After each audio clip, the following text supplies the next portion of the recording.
God detests sin.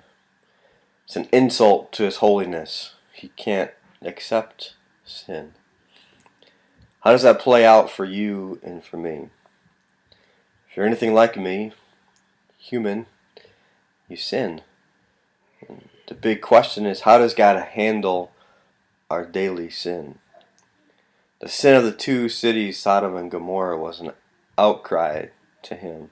And He resolved to destroy them.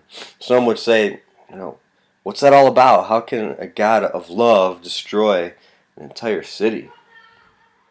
When God revealed His plan of destruction to Abraham, Abraham interceded for the inhabitants of the cities. God even agreed to spare Sodom if 10 righteous men would be found, but they couldn't find them. So the God of grace, forgiveness, and love destroyed that ancient city. And that destruction was what we call a severe mercy. An act of love is what it was. It was an act of love towards the unborn generations that would have been born into the consequences of the Sodomites' sin. Suppose in New York City there was an entire city block of people addicted to crack cocaine. And suppose they were having children that were also addicted to crack cocaine.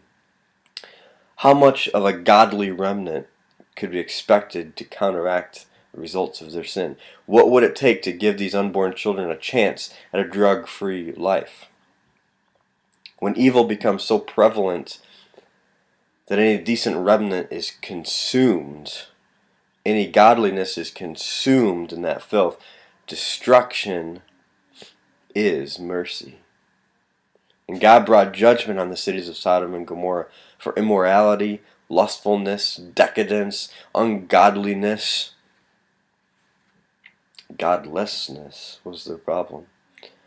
Someone has said that if God does not judge New York, Los Angeles, or San Francisco, or Houston in the same way, He will owe Sodom and Gomorrah an apology. Yet every day that God does not bring down His arm in judgment is an act of mercy. And when He does bring down His arm in judgment, we can be sure that too is mercy. Simply put, God knows best, because God knows all. Where we sit, where are we at in this life of sin? How does that relate to you and to me? What does God know about you that no one else knows about? Greater than that, how is it affecting your life? Genesis 18:20. Then the Lord said, the outcry against Sodom and Gomorrah is so great and their sin is so grievous. It's pretty sad. I hope that we're not looked at in the same way. What is God saying about you? What's your life revealing? Without doubt, God is showing mercy to you and to me.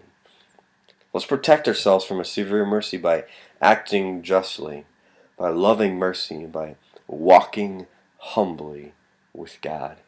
To know Him is the greatest thing that you can do every single morning. Seek His face. Know Him personally. And then you wouldn't have to do this severe mercy. He can extend His grace and His love and His mercy to us anew every morning.